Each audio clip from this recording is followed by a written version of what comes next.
The Confederacy of Independent Systems was a faction solely designed to help Sidious become the Emperor.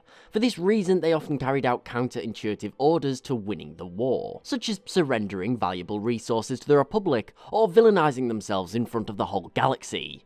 But what would have happened if the CIS was actually trying to win the war? And how could they have helped themselves do this?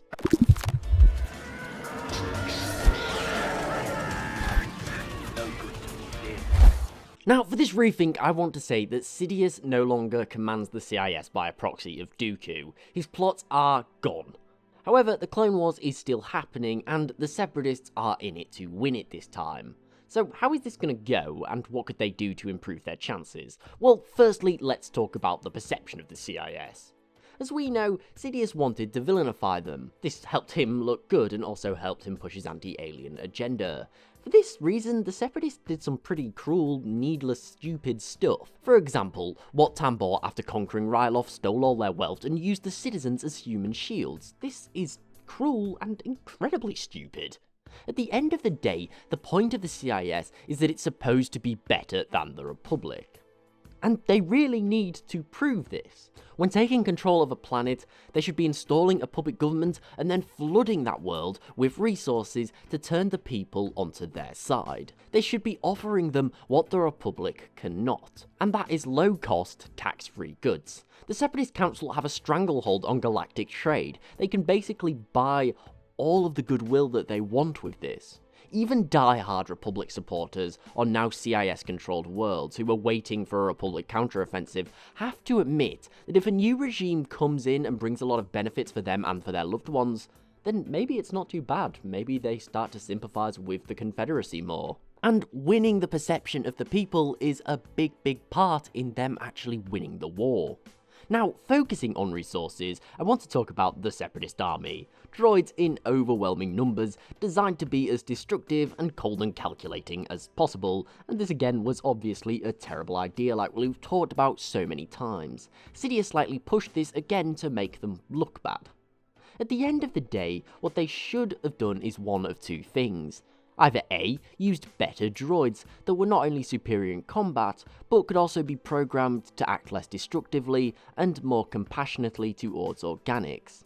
Or they could have incorporated organics into their military more. By having living beings in the military, it means that they can act with compassion and they can be the human face to the otherwise mechanical army.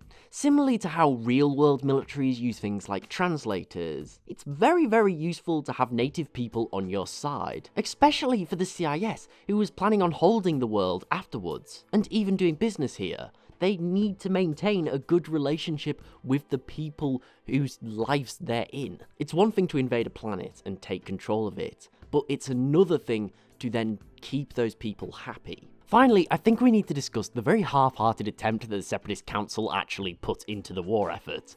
They seem to, just throw away long-term strategy and focus on just getting rich quick. Many, such as the Trade Federation and Techno Union, were technically neutral in the war. They were funding the CIS, but officially the organisation was not aligned with them. They were still neutral and for this reason held a great amount of sway in the Republic, still being able to trade there.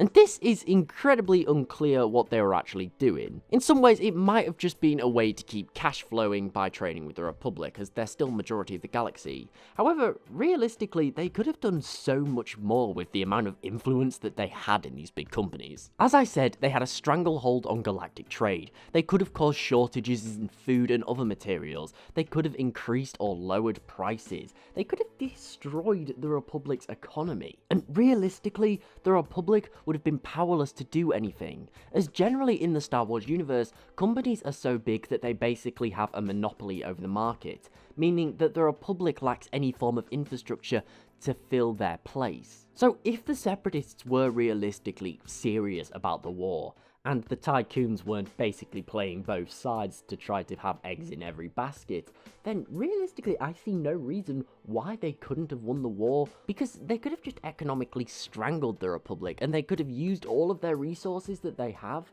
to buy so much goodwill with the Outer Rim and core territories that realistically nobody would have an issue with them. If it wasn't for Sidious and his own plans that they needlessly followed, then realistically, I think victory could have been in the grip of the CIS.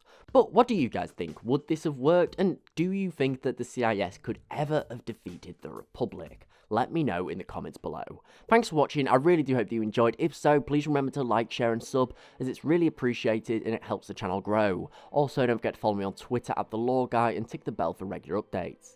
Also, don't forget to check out the latest series of Warhammer 40k lore, which is starting in the next few days. Hopefully you guys like it, do please give me some feedback, but most importantly, thank you for watching, I do hope that you enjoyed, and I'll see you next time.